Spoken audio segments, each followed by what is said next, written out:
مقصد کیا ہے؟ مقصد یہ ہے کہ آپ کی گفتار جیسی تھی ویسی گفتار ہماری اور آپ کی ہونی چاہیے. مقصد یہ ہے کہ آپ کی رفتار جیسی تھی وہی رفتار ہماری زندگی میں میرے اور آپ کے اندر ہونی چاہیے. مقصد یہ ہے کہ جیسا آپ کا کردار اعلیٰ تھا وہی کردار مسلمانوں کے اندر ہونا چاہیے. جیسا میرے نبی کا کردار عظیم تھا اسی طریقے سے نبی کے ماننے والوں کا کردار بھی عظیم ہونا چاہیے.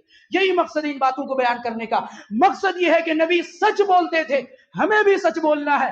مقصد یہ ہے کہ پیارے نبی صلی اللہ علیہ وسلم ہمیشہ معاملات میں بھی صفائی کے ساتھ کام کیا کرتے تھے. تجارت کے معاملات میں بھی ہمیں بھی تجارت کے معاملے میں دو نمبری کام نہیں کرنا بلکہ سیدھا اور صاف کام کرنا ہے. مقصد یہ ہے کہ پیارے نبی صلی اللہ علیہ وسلم نے عبادات کا جو طریقہ اپنی امت کو دیا ہے وہی طریقہ ہمیں اپنانا. نبی سے بڑے رہبر کوئی نہیں ہے، نبی سے بڑے رہنما دنیا میں کوئی نہیں. کہ رب نے جس طریقے سے نبوت کو نبی پر ختم کر دیا، رب نے جس طریقے سے میرے نبی پر رسالت کو ختم کر دیا، میرے ذہن میں یہ بات آتی ہے کہ رب نے جو ہے خوبصورتی کو بھی نبی پہ ہی ختم کر دیا. انتہائی خوبصورت تھا.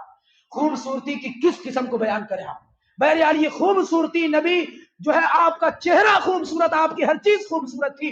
مقصد یہ ہے کہ ہماری زندگی بھی خوبصورت ہونی چاہیے. ہم ظاہر کو بنانے کی بڑی کوشش کرتے ہیں، باطن کو نہیں. باطن کو بہتر بنائیے. نبی کا باطن انتہائی پاک، اندر انتہائی صاف تھا. ہمارا بھی اندر پاک ہونا چاہیے کہ جب سینے کو کینے سے پاک نہیں کریں گے ہماری عبادتوں کا اثر ہماری زندگی میں نظر نہیں آئے گا.